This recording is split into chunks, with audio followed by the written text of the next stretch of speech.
Mes parents ont parcouru des centaines de kilomètres pour la pendaison de crémaillère de ma sœur, mais ils n'ont pas pu conduire 20 minutes pour prendre de mes nouvelles après mon opération. Tu te débrouilleras très bien. Tu le fais toujours, a dit maman. Alors, j'ai arrêté de répondre à leurs appels. Puis, tu te débrouilles toujours très bien. Si quelqu'un vous disait cela pendant le pire moment de votre vie, ce n'était pas un compliment. C'était une permission de vous ignorer. Il y a des familles où plus vous donnez, plus vous devenez invisible. Où un enfant est le distributeur de billets et l'homme à tout faire, et l'autre est le trophée sur l'étagère. L'histoire d'aujourd'hui est celle d'une femme qui a tout donné à ses parents, y compris une voiture. Et un jour, allongée dans un lit d'hôpital après une opération de la colonne vertébrale, complètement seule, elle a réalisé exactement ce que cette voiture valait pour eux et ce qu'elle valait pour eux. Je m'appelle Hélène. J'ai 30 ans. Je vis dans la même ville que mes parents. Je l'ai toujours fait. Ma sœur cadette, Amber, a déménagé dans un état voisin il y a quelque temps. Et écoutez, je ne dis pas que je suis une sainte, mais j'ai toujours été celle, vous savez, celle qui se présente, celle qui aide. Argent, courses, réparations dans leur maison, tout ce dont ils avaient besoin. Amber. Amber a vécu sa meilleure vie là-bas, faisant son propre truc, ce qui est bien, peu importe. Mais gardez cela à l'esprit car cela aura de l'importance plus tard. Alors voilà le problème avec mon dos. Quand j'étais enfant, je me suis blessé sur un terrain de jeu. Vraiment gravement. Quelque chose est arrivé à ma colonne vertébrale et je me suis retrouvé avec une hernie discale. Et ça a été un problème toute ma vie. Parfois, la douleur s'intensifiait.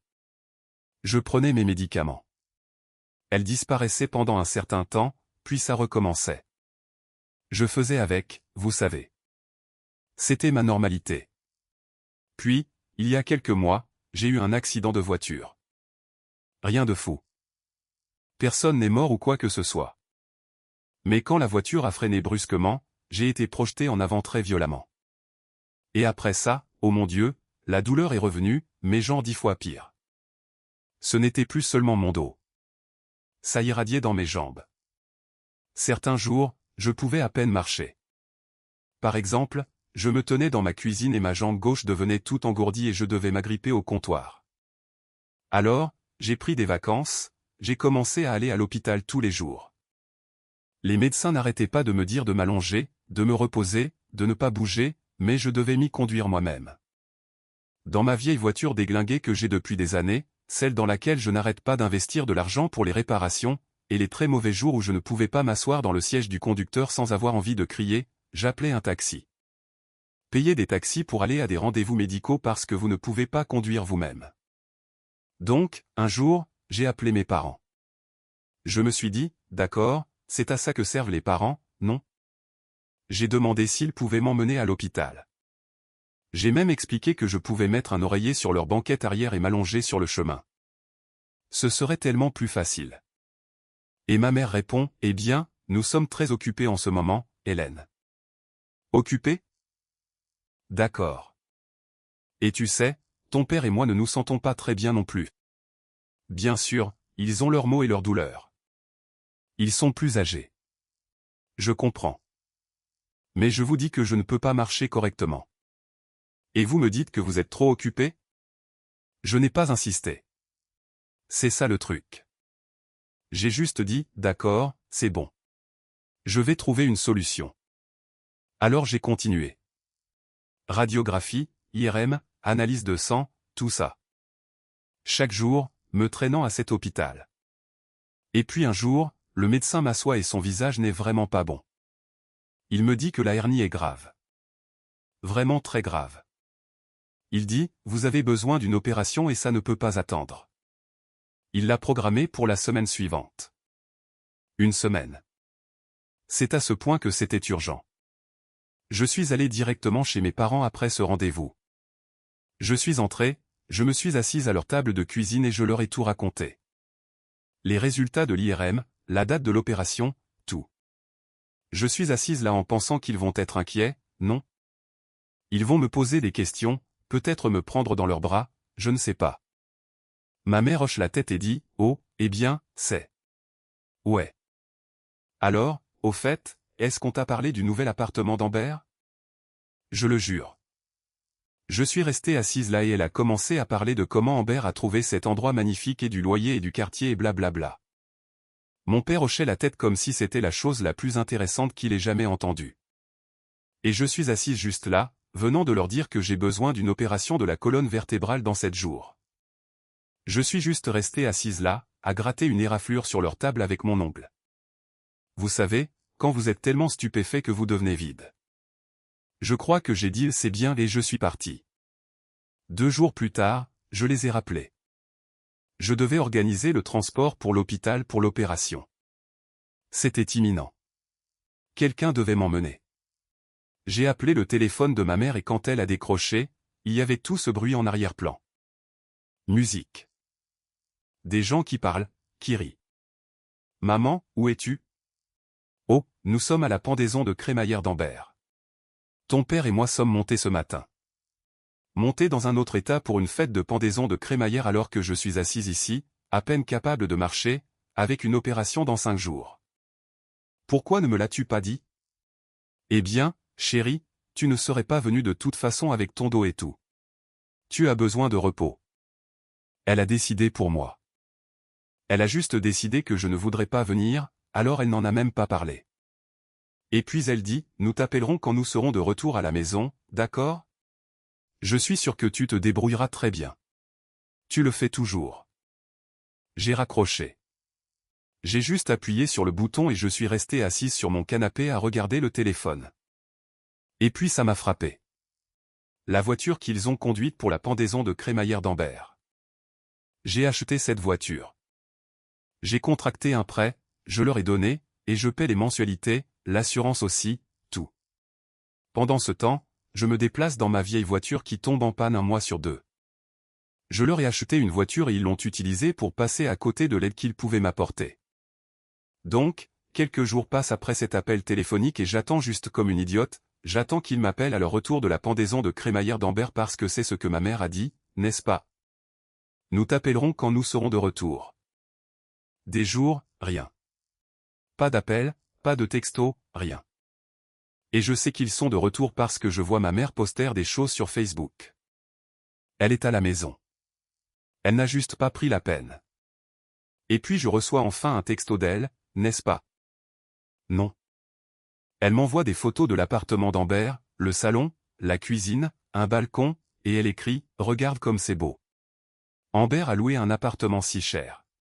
N'est-ce pas magnifique? » Je suis allongé dans mon lit avec un coussin chauffant sur mon dos et ma mère m'envoie des photos de l'appartement de location de ma sœur comme si c'était une réussite. J'ai répondu. J'ai dit « Maman, je suis déjà à l'hôpital. Mon opération est demain. » Et puis je lui ai demandé quelque chose. Je lui ai demandé si elle pouvait m'apporter quelques affaires de mon appartement. Juste quelques trucs que j'avais laissés à la maison et dont j'avais besoin. Vêtements, articles de toilette, peu importe, des choses de base. Elle me répond, Hélène, ton père et moi venons de rentrer de voyage. Nous sommes épuisés. Tu ne devrais pas être si dramatique à propos de ton état. Tout ira bien. Dramatique? Elle m'a traité de dramatique. Je vais subir une opération de la colonne vertébrale dans moins de 24 heures et je suis dramatique. J'ai regardé ce message pendant un long moment. Je l'ai lu genre 3 fois. J'ai posé le téléphone.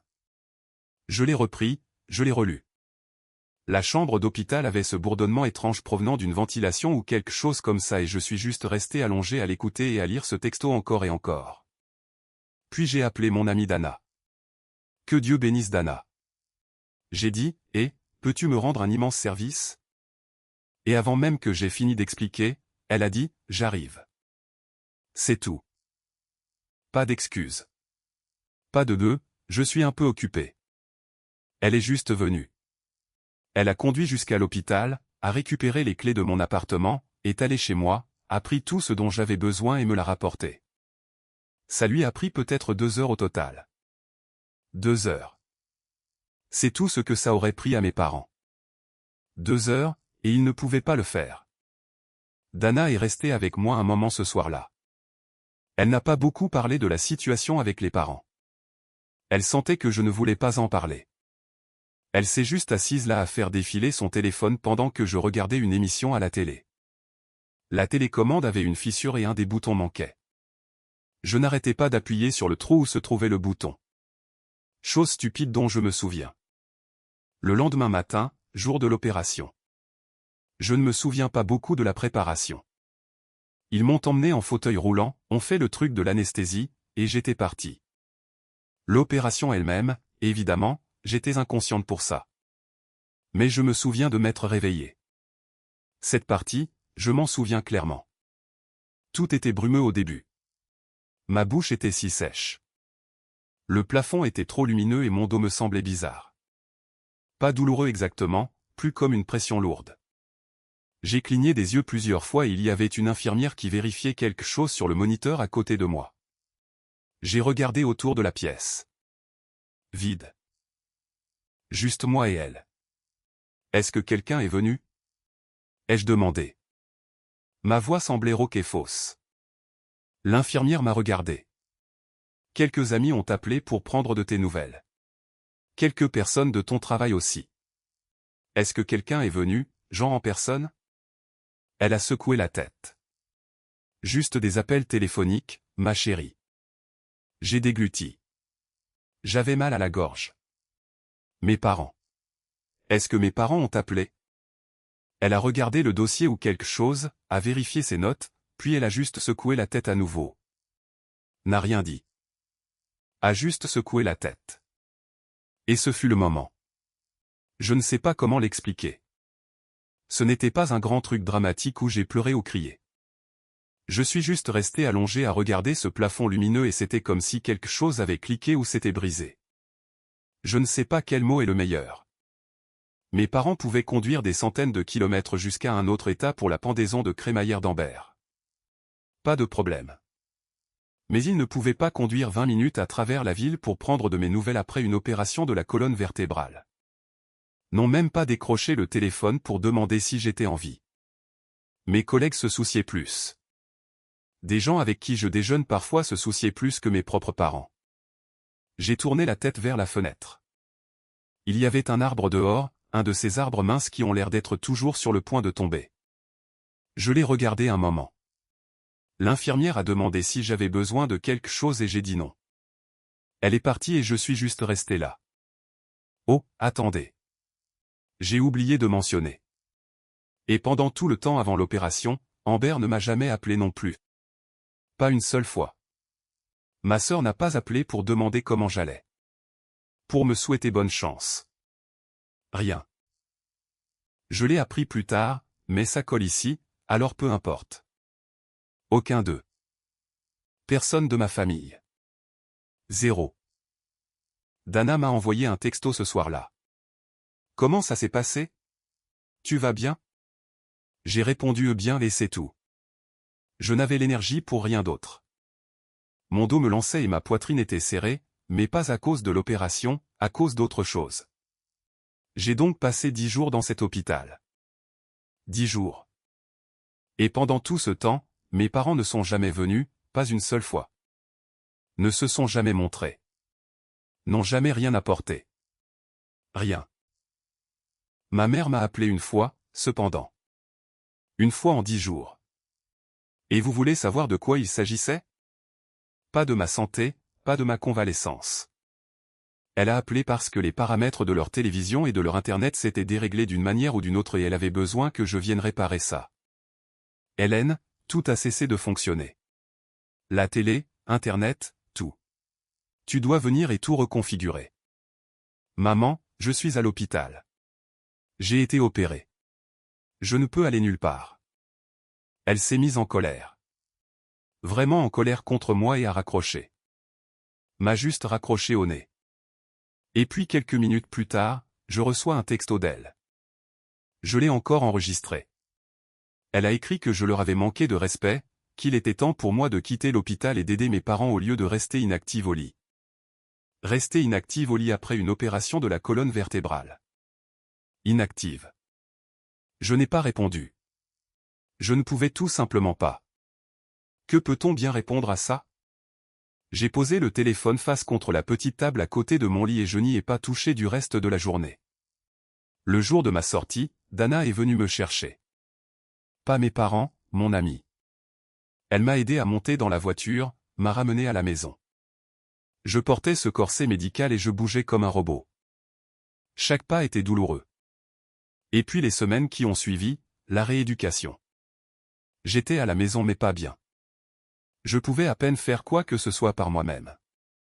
Et Dana venait chez moi après le travail presque tous les jours. Elle apportait les courses, les médicaments, cuisinait, faisait le ménage. Elle n'était pas obligée. Elle l'a juste fait. Un soir, elle faisait la vaisselle, elle s'est retournée et m'a demandé « Est-ce que tes parents sont venus te voir au moins une fois ?»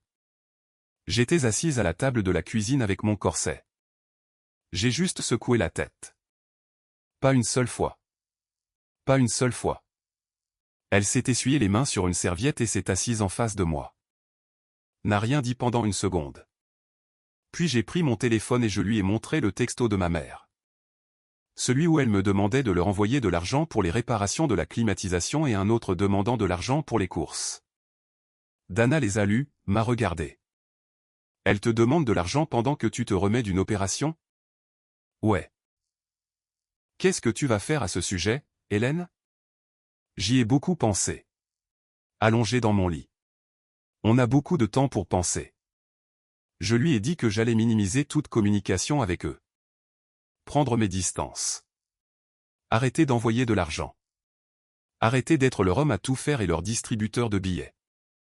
Dana a hoché la tête. Elle n'a pas essayé de m'en dissuader ou de dire « mais ce sont tes parents ». Elle a juste hoché la tête. Quelques jours plus tard, la sonnette retentit. J'ouvre la porte et ils sont là. Maman et papa. La première chose qui sort de la bouche de ma mère, ce n'est pas « comment vas-tu » ? Elle se met à crier qu'ils ont appelé et envoyé des textos pour demander de l'aide et de l'argent et que je n'ai pas répondu. Nous t'avons appelé tellement de fois, Hélène. Nous t'avons envoyé des textos. Pourquoi ne réponds-tu pas? Je porte toujours un corset. J'ai toujours mal. Je peux à peine bouger. Et puis mon père me regarde de haut en bas et dit, tu m'as l'air bien. Je ne vois aucune blessure. Tu marches toute seule, n'est-ce pas? Je ne vois aucune blessure. J'ai subi une opération de la colonne vertébrale il y a 2 semaines, mais bien sûr, j'ai l'air bien. Ma mère intervient. Tu aurais pu venir chez nous avec ta voiture. Ou prendre un taxi. Si cela était arrivé à Amber, elle nous aurait aidés tout de suite. Elle ne serait pas aussi égoïste. Égoïste. Celle qui a tout payé et aidé pour tout est égoïste parce que j'ai été opéré et que je n'ai pas répondu à leurs appels concernant la télé. Et puis mon père le dit. La chose que je n'oublierai jamais. Il me regarde et dit, tu ne te compareras jamais à ta sœur. Amber a toujours été réactive. Toujours. Tu n'es même pas digne d'être appelée notre fille. Je suis juste resté là, dans mon corset, dans mon propre appartement, à m'entendre dire que je ne suis pas digne. Quelque chose a cédé. Je leur ai dit de sortir. De quitter ma maison. Mon père a haussé la voix. N'ose pas nous parler comme ça. Puisque vous avez décidé qu'Amber est tellement mieux, allez demander de l'aide à Amber. Pas à moi. Allez la voir. Ils m'ont juste regardé fixement.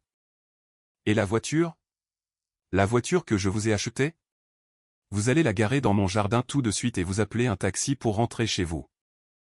Ma mère s'est mise à hurler. C'est notre voiture. Tu es folle. Nous ne la rendrons pas. Elle est immatriculée à mon nom, maman. Je paie le prêt. Je paie l'assurance. C'est ma voiture et si vous partez avec maintenant, j'appelle la police et je la déclare volée. Le silence s'est fait dans la pièce. Mon père m'a regardé fixement. Puis il a sorti les clés et les a jetées par terre, juste à mes pieds. Il ne me les a pas données en main. Il les a jetées et est sorti. Ma mère a suivi. Je suis resté là à regarder ces clés sur mon sol. Mon dos me faisait un mal de chien à force d'être resté debout si longtemps. Quelques minutes plus tard, je suis allé à la fenêtre et je les ai regardés monter dans un taxi et partir. Le même soir, Amber m'appelle et elle s'emporte déjà avant même que je dise bonjour. Hélène, qu'est-ce qui ne va pas chez toi? Maman pleure depuis toute la journée. Tu as pris leur voiture. Tu n'as pas le droit de faire ça. Amber, j'ai acheté cette voiture. Je paie pour cette voiture. Elle est littéralement à mon nom. Ce sont nos parents, Hélène. Cool. Alors achète-leur une voiture si tu t'inquiètes tant pour eux. Silence de mort. Puis elle a raccroché. C'était toute la conversation. Quelques jours plus tard, ma mère poste dans notre discussion de groupe familial, la grande avec toutes les tantes, oncles et cousins. Elle écrit que je suis devenue folle, que je leur ai pris leur voiture, et qu'ils ne pensaient pas que c'était si grave. C'est la phrase exacte qu'elle a utilisée. Ne pensez pas que c'était si grave. Elle a fait croire que j'avais pété les plombs pour rien. Et les proches, oh là là, ils commencent tous à s'en mêler. Des commentaires comme « Hélène doit voir un psychologue. C'est un comportement inapproprié. Qu'est-ce qui lui prend ?» Mon cousin a écrit quelque chose sur le fait qu'il faut respecter ses parents quoi qu'il arrive. Mon oncle a dit que j'étais ingrate. Ils s'acharnaient tous parce qu'ils n'avaient que la version des faits de ma mère. Elle n'a pas mentionné l'opération. Elle n'a rien mentionné de tout ça. Juste que la folle d'Hélène avait pris la voiture. Alors, j'ai fait quelque chose. J'ai pris un selfie avec mon corset, le corset médical que je portais encore tous les jours parce que ma colonne vertébrale avait été opérée. Je l'ai envoyé dans la discussion et j'ai écrit que je me remettais d'une opération de la colonne vertébrale et que mon état psychologique était parfaitement normal. Merci. Puis j'ai envoyé des captures d'écran. Les textos de ma mère. Celui où elle me traitait de dramatique. Celui sur le fait de rester inactive au lit. Celui demandant de l'argent pour la climatisation et les courses alors que j'étais à l'hôpital. Celui disant que je leur avais manqué de respect parce que je ne pouvais pas réparer leur télé après l'opération. Tout ça, là, dans la discussion de groupe. La discussion est devenue folle. Ma tante a écrit « Pourquoi ne nous as-tu rien dit sur l'opération de la colonne vertébrale d'Hélène ?» Aucun de nous ne le savait. Mon oncle, qui m'avait traité d'ingrate, a supprimé son commentaire. L'un après l'autre, les proches ont commencé à écrire à mes parents qu'ils étaient les fous, pas moi. Ma mère a quitté la discussion. Elle est juste partie. N'a répondu à rien, a juste disparu. Le lendemain, une foule de proches s'est présentée à mon appartement avec des fleurs et des sacs de courses. Ma tante, 2 cousines, la femme de mon oncle. Ils se sont assis avec moi et ont élaboré un planning, se relayant pour m'aider à cuisiner, faire les courses, me conduire où j'en avais besoin, ont tout organisé là, à ma table de cuisine. Je ne vais pas mentir, j'ai failli craquer. Ces gens se sont présentés pour moi alors que mes propres parents ne l'ont pas fait, mais peu importe. Passons à autre chose. Environ une semaine après, ma mère s'est présentée à ma porte. Elle a apporté une tarte. Une tarte aux épinards. Et voilà le truc avec cette tarte. La tarte aux épinards est la préférée d'Amber. Je déteste la tarte aux épinards depuis que je suis enfant. Ma mère ne sait même pas ce que j'aime manger. Elle m'a apporté la tarte préférée d'Amber. Ce détail dit tout, n'est-ce pas? Elle entre et dit que nous devons nous réconcilier, que cela a assez duré. Et puis, environ 2 minutes après le début de la conversation, elle me demande de rendre la voiture. C'est là que j'ai tout compris. Elle n'était pas là pour se réconcilier. Elle était là pour la voiture. La tarte n'était que le ticket d'entrée. Je lui ai dit que je ne voulais plus rien avoir à faire avec eux. Je lui ai demandé de ne plus venir à mon appartement. Elle est partie avec la tarte. Je ne sais pas si elle l'a mangée elle-même ou si elle l'a apportée à Amber. Je m'en fiche. Environ un mois plus tard, ma tante m'a appelé. Elle m'a dit que mes parents étaient allés voir Amber et lui avaient demandé de leur acheter une voiture, et Amber a dit non. Elle leur a dit qu'elle n'avait pas ce genre d'argent. Et puis le vrai pot aux roses a été découvert. Il s'est avéré que ce magnifique appartement dont ma mère s'était vantée, celui pour lequel ils avaient parcouru des centaines de kilomètres pour le fêter, Amber ne l'avait pas payé. Un type riche qu'elle fréquentait le lui avait loué. Il la soutenait entièrement. Amber n'avait travaillé nulle part depuis longtemps. Pendant tout le temps où mes parents n'arrêtaient pas de dire à quel point Amber était incroyable et pleine de succès, elle était juste entretenue par un mec. Ma tante a dit que mes parents avaient eu une énorme dispute avec Amber après ça et qu'Amber avait cessé de leur parler aussi. Alors maintenant, aucune de nous deux ne leur parle. Drôle de voir comment ça s'est terminé. Ils avaient 2 filles. Ils ont repoussé celle qui les aidait réellement depuis des années et l'autre n'allait jamais les aider de toute façon. Je vais bien maintenant. Mon dos ne me fait plus mal. J'ai repris le travail. Dana passe encore de temps en temps. Nous commandons à manger et regardons des émissions de télé-poubelle. Le corset est quelque part dans mon placard. Je devrais probablement le jeter, mais j'oublie tout le temps. Oh, et la voiture est toujours garée dans mon jardin. Je devrais probablement faire quelque chose à ce sujet aussi.